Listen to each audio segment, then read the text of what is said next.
Enra ewo Emirates. Arsenal in the Premier League, we need 2-1 against Fulham. Enye results na mebeka ho asem. Enye match na mebeka ho asem. By 66 minutes, Arteta ye substitution bi. Na sa substitution no ye no. Enwaneri efrimu ana Bukayo Saka ebaye. Bukayo Saka be share game no. 73rd minute ana Bukayo Saka share goal. A osa announce ne return after sending we prayer when your hamstring injury. What ne fear for 101 days na Arsenal fans no afia brand fans Bukayo Saka. Or return ya no enra osa announce ne presence na fekeke. Enra or some different energy. Any JB eba Arsenal bobo nim any Emirates agopamane so. By Ken. So what Arsenal team na wo say na. Bukayo Saka onye Messi, onye Ronaldo, onye Mohamed Salah, onye Neymar.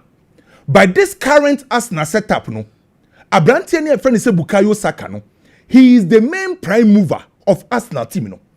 Bukayo Saka, Arsenal team na wo say no, ono na drive wo creativity. On the influence your attack ne kesiye. Enti Bukayo Saka prayer okwote na future ye no. Unse na Arsenal lucky creativity bi. En say sa Brantia na waba no, our return no, or the sa creativity ne say ba. And figures any numbers in control. If it is Arteta, ebefa Arsenal bobo konim. In December 2019, players Arteta used to Arsenal nyina no.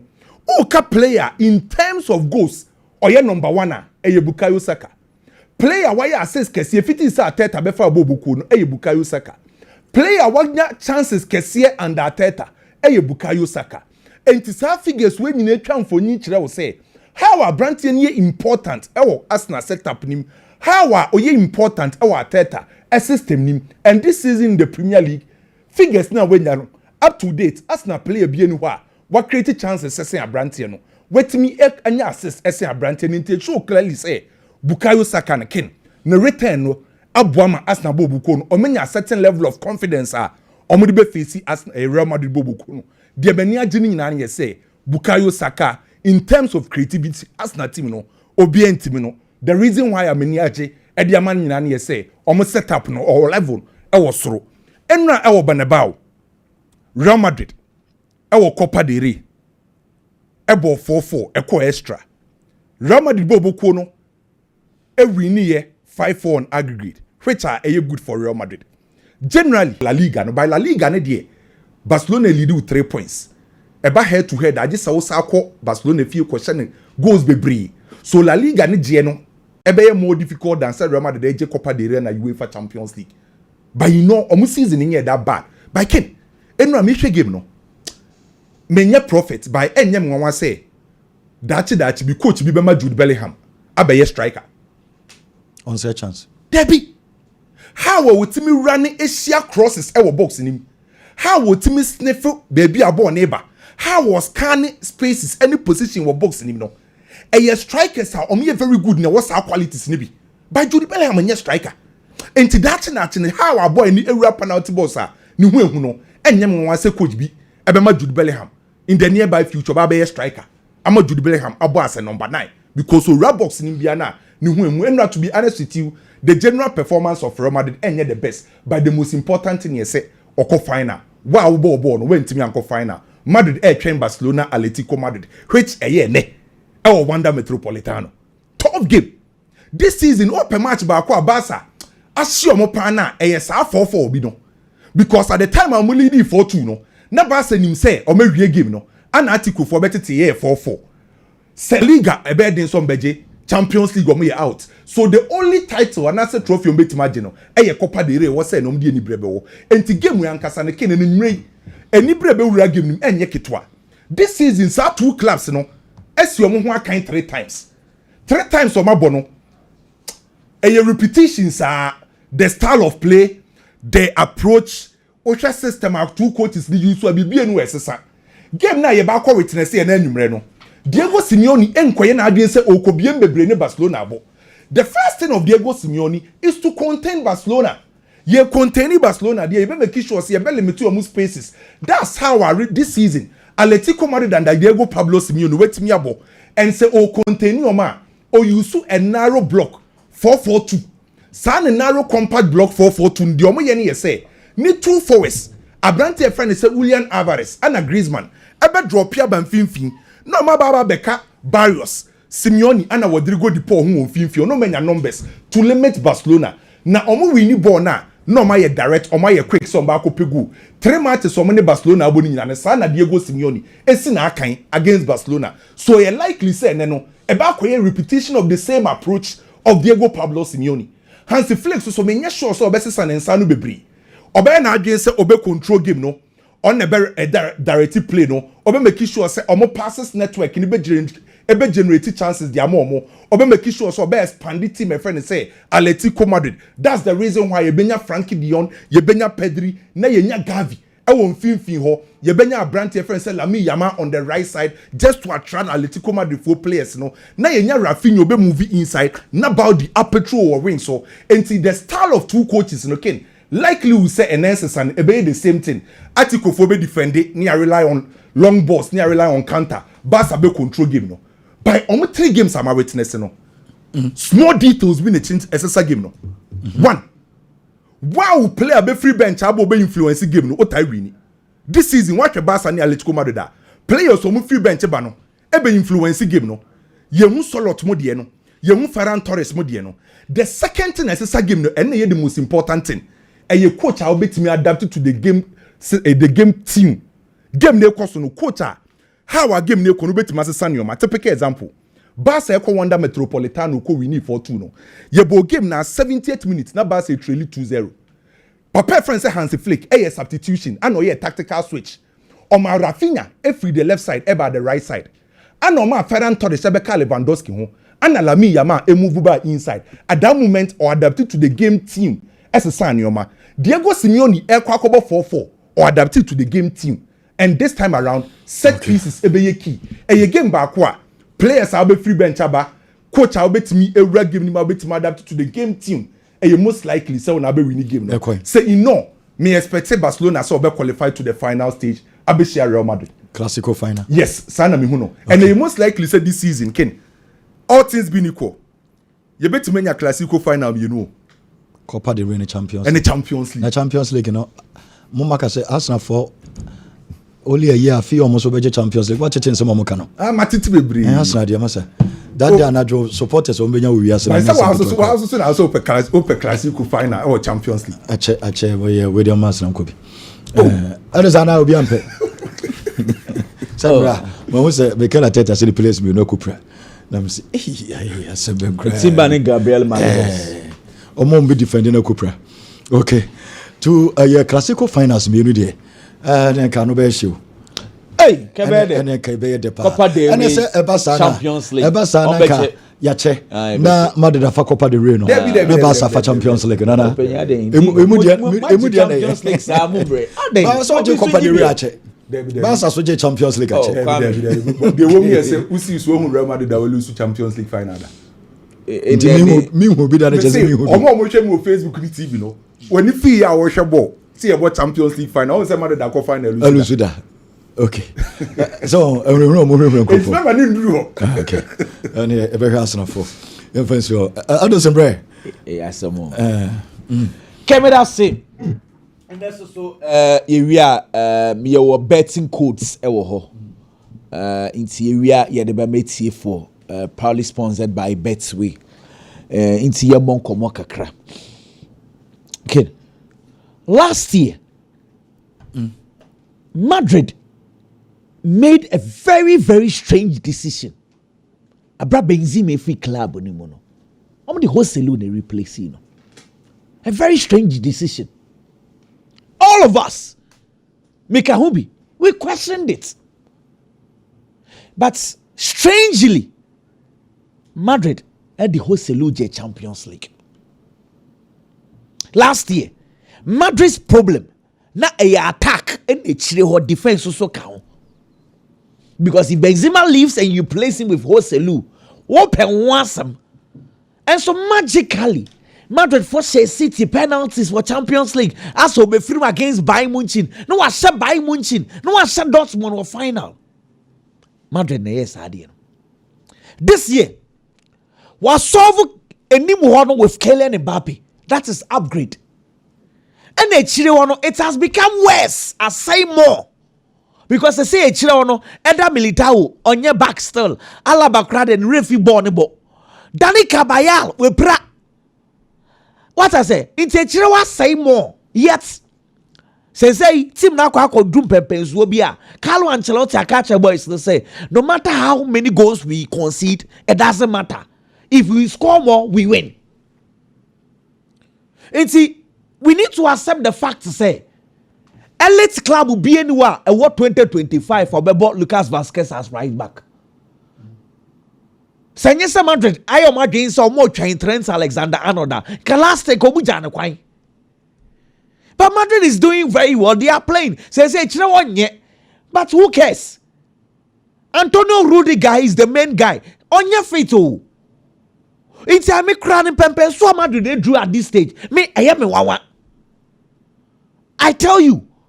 Last year and this year, I dear Madrid for you know. It surprises me because me won my year. Game no your boy, a year 3-1. And who is a Madrid supporters no? A sorry no move him flag no. Almost the form 3-1. Ewa Benabao. And almost started so move wavy. Now more to among you say yes we can. 3-1. It is the Madrid fans that started sa comeback, no, not the players. Because ideally, venue be a ube kwa 3-1 obi a atem didie ne ye bowe so ne ye di atem. But Madrid fans no say omo grow out to the level be say e can 90 minutes once you start to say ye deda the goal will come. So winning mentality no, it is with the club, not the players. E ya dia ye dia wa club no wo ba. So wo pe ye de rawo mu a sa wasasa den sa abani nya bone ye wese ne ye to nwomu a uchu muta the performance will come. Senye sa Ken Casemiro played how many years for Real Madrid? Say a winning mentality they say with the individuals look at Casemiro today. Look at Casemiro today. Says Casemiro ko Brazil ba no aye kese obetimi an sa suban ni be Real Madrid ana. So it is with the as a club ne dia bia. Look at you say Raul and says your ball on throw. And that is what I like about what I am seeing recently with Real Madrid because me clearly Ken me wo ball Drew said I know they will concede. Last year the Boa Madrid was Thibaut Courtois saves are not oye. And this season so Courtois a year but a pre-premier there they will concede goals but as long as they are scoring more they are good to go. Drew will have a good conversation about the Arsenal game. Ken, Adiaba Kwame Parma Barcelona. Hans Flick, the level of competitiveness of the Barcelona team. Remember me in Akipina, goalkeeper no. They ain't a coach in the drop no. Coach is so why you late. So time no just session yaba. Inaki was not doing well. The coach kept faith in him. And no man die until so year later, Super Copa semi-finals or dropping. Or dropping a Hoja session in bed demo or no. Hoja session is the number one goalkeeper today. I remember one example. Jules Konde. Why you late Makuma Miensa this season? Espanyol coach in the dropping, Alaves coach in the dropping, and I know Fibria against Vallecano or dropping 3 times. Nina a lateness. Hector Font be boy waiting me more. Jules Konde is playing well today. Slaven or Kaho. Senka obi be ball too no bobo ni ya come dropping. Because the same lateness ama inaki penalty echire. But the same lateness atwaso miensa for Jules Konde. He's still playing. Me can you see studio say coach na looks like we are building a team yedum pempen so bia. Boys ni etiechire no onim so onye opportunity a na obano boy here coach na bema na bo. Irrespective say or yes Spain ya na so onye Spain ni. Because in any case from by August up to December, Barcelona's best players, one of them, Marc Casado. Look at the game he played against Bayern Munich. Games on the Real Madrid boy. Akwadane probably catch us and say, Frankie de Jong betunwa. Kawunjindi. Frankie de Jong got the opportunity. Or Bayern of a boy. Now he has taken over the position. Isn't It is a say, coach in creating a competitive environment to be a Obi Free no ba. He knows that once I give out my best, I am good to go. But then the boss Ferran Torres because on your firm. Ferran Torres. Because on also baby on your go. Oh, you go, but Lewandowski bocheno. Any day. Because Lewandowski have more playing time chain. No, but Lewandowski ni bocheno. Because in terms of numbers. Very good. So you mentioned Ferran Torres. Let me give you one example here. La Liga imu a yebo SCA. I gave you a table before Bremen. Seems almost substitute coach na game no moye de no why substitution. Na players feature ba no ma ba be goal no. We've mentioned Atletico Madrid so many times. Table ne da no. 18 goals from substitution. William free wa Barcelona 17 goals from substitutions. Guys, a feature ever. Barcelona, they have scored 17 goals. Sekoba sekono mu ye dia. Ne coach ye changes and no na dey Ferran Torres conversation neighbor. Even Fermin Lopez was 5. He said Ferran Torres all competition. I think he's around 15 goals. He's doing very well. It's a say boys na if ye ba no. Omoba they are doing well. Once at the last 2-3 games, coach, you know, he's been rotating the squad. Yet Barcelona are okay. Why? Bench, you know. It's a these are two teams. Atletico Madrid, Barcelona. Obia no se kunumuya dena or two nenisha bencha. Obi afraid babia dangerous. And then my game no moya deno. And nunti enna Atletico Madrid didn't say the boss or no about defensive face yen defending pa. Atletico Madrid so many defending yet against Barcelona. Omutimi nyahwe. Uma conceded 9 goals in just 3 games under Hans Flick. Atletico Madrid so in defense. Yes, he has conceded 9 goals. Into these are two teams. Hey, Barcelona omu conceded goals against Atletico Madrid. Omu conceded 8 goals in the last 2 games. Barca so conceded 9. It's omu mienu nyina no. They find ways to score. This is the difference. Ken, Mitchell Adams. Last 3 games here Hans Flick and Diego Simeone abui. First one no 2-1. Barcelona bobo be wo we are last minute of we be share 2 goals. It could have been 1-1 yet Barcelona wanted to win and no be a game anymore more. And no more counter caution. No. Second game, Barcelona share 4-2. Still Barcelona be a game and no yes am from so na. E san so be 4-4 and the Copa del Rey game the first leg in buy. And Atletico Madrid be share 2 goals and now and Barcelona be 4-2. In these 3 games, Barcelona bought 48 shots. Atletico Madrid about just 22. 48 shots for Barcelona. Atletico Madrid just 22. That numbers tells you say these are games. Barcelona dominating pa. Yet they get the chances pa. A drew at nano and they are a problem. They score so many goals. 4 at Twasum, you know. Who numbers now? Okay, they are scoring. But these are games. Okay. Barcelona could have scored more. Look, and yefe. Okay. Say Barcelona with all the game or more boss season way. Now, trophy died out. But on your double, it makes it nice. Trophy way. Or we need La Liga no kwa. Obe one season is. I think it will be fair. La Liga nkwa. It will be fair. It will be fair. My fan say first season to them. But when you Champions League na when you hwe kwere no pe. Okay, yeah. And no crowd there yeah pa. When you hwe. Oh, I know the okay yeah pa. Of Copa del Rey nkwa e failure. And my fan say average. And I mean who say Madrid for the Copa del Rey o money cup ketekete o mo dem ponko di mo. Ponko. Eh, na cup ketekete we so mo di use ponko no. Amo no mo na. We saw them ponko na car be dey na me wa pass na match be no mo ko ba ponko di on pass enemy Madrid so je trouble ni bi eyeyo but one say the Madrid the mo many abrani say the Madrid for ni abrani say on say Di Stefano mo gento mo e be ye first badge o mo be European Cup to aso sa record ni da ona Ronaldo mo so be ye to aso miensa record ni da ho so Vini mo so person mo ye record say for the first time o mo so badge no ade a Real Madrid ni bi da no mo de o maye. No, this is me. Some say you know people with Facebook or Barcelona for us. Me say when we say Madrid, and Barcelona so about final Champions League there. Now, but we so when we say Barcelona for cool switch Champions League. Okay. In reference to Kwame question, will be saying no. When me more, I will say. And say we no master boy there. When you share, I will say. And me no me yaji. Me no me yaji. Ken. Now fine. We have story been a non amade chance here. Okay. Tottenham coach Ange Postecoglou. I say supporters, it looks like said do na it's your own philosophy in now they obey me a catch on one at home famano. Can they don't believe in the philosophy because philosophy they say see as we speak and yet results and fan for so my and no ama supporters and NJ philosophy in India.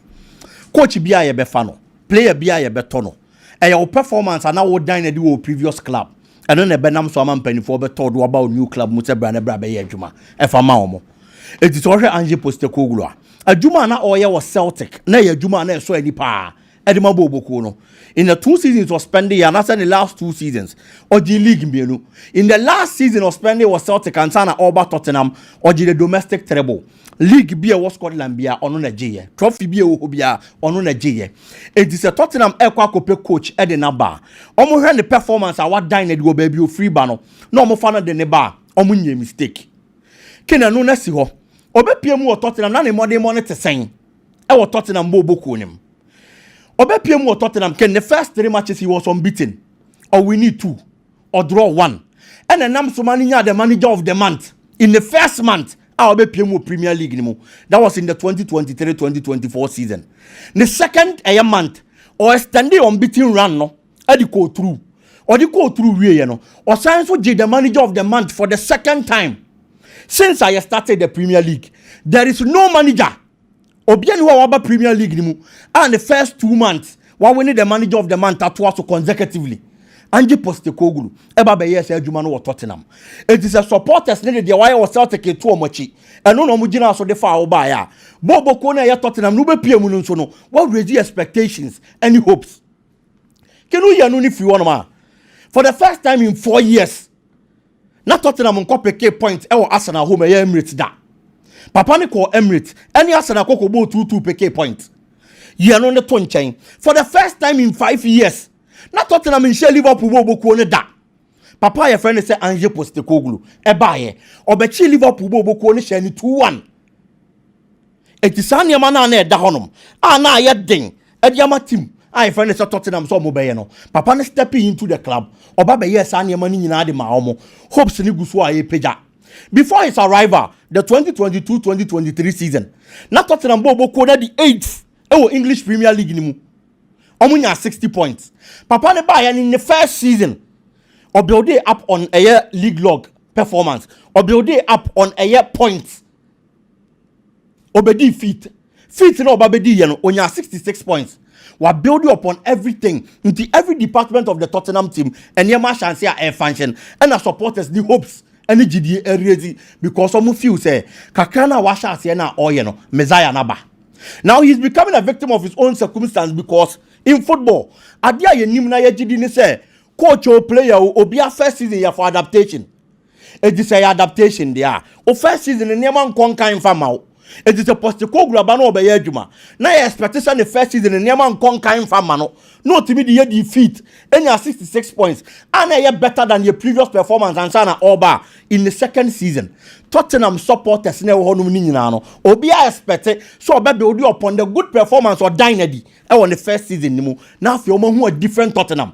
It you don't more expect this particular season from fifth or the last season no. Ebianka third, Ebianka second, Ebianka fourth. Now at least who improvement. But as we speak, Tottenham Bobo coded the 14th this particular season in the EPO table. And you can say Kobase. No one ready supporters ni hope some moment ya GBA womu. No more do more reassure. Na say see I said they no more expecting the results in Koya. You don't expect the Tottenham supporter to still keep faith in you.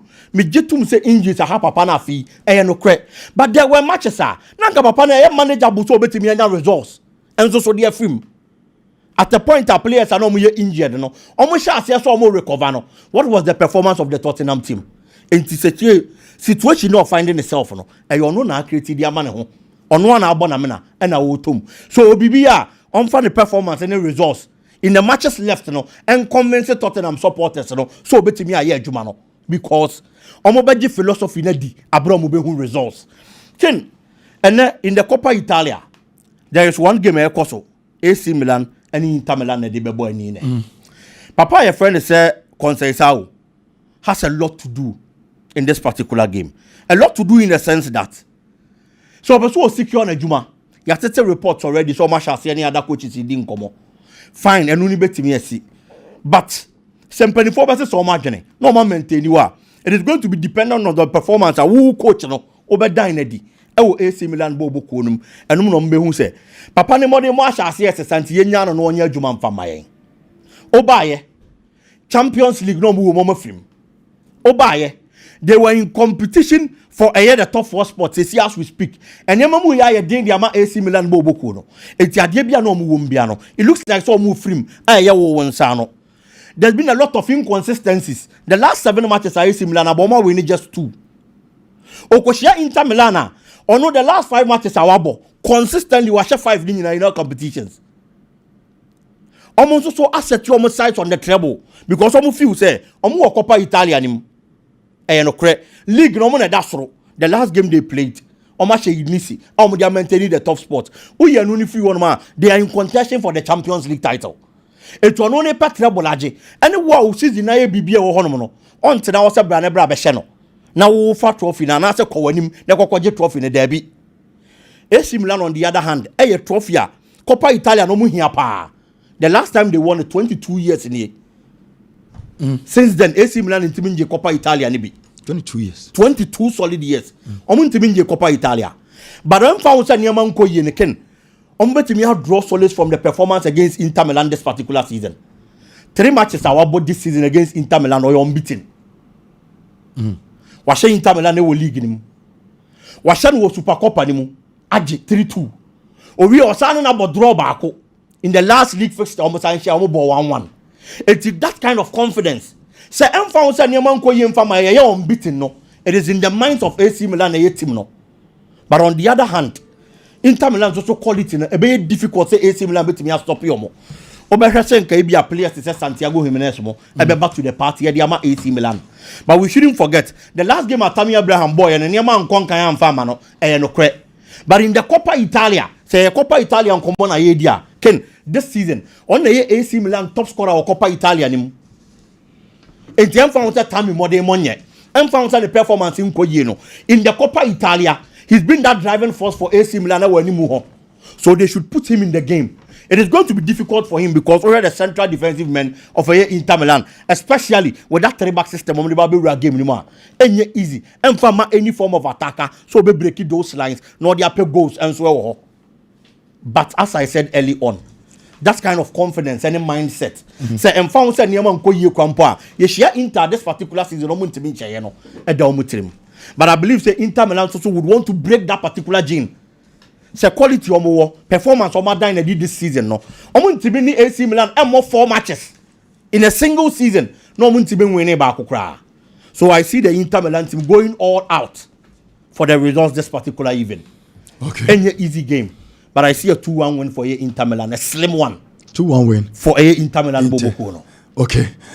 Me da say Biggie, Messi Abawe no so me ba bedin komo me patro course no booking course no enche just in the bebremo na mamemfa we so to anim say enche me che 3,000 Ghana cedis sisia e dia mo bia utwa aye Lawson aye japot no be enti aye star 256 aye star 3 hash star 256 aye star aye 3 aye hash na mache aye 3,000 maybe ada mache 5,000 chenche or the 3,000 no enso ebe mamo na 5,000 no enso etimi aba na odese mamemra sisia na ye mehwe me pa to booking course no mo twen no mo betwen kakra bi na ye tini nyina enso be brem sisia mamemfa we ntodwa se ayade semens aye vital aye mesha ene ne capsules no no be eno ene beboa makamo asem ede a kire se obi a always pains audience severe one Mr. Onwa Pebi man me manyina sanso ana me de to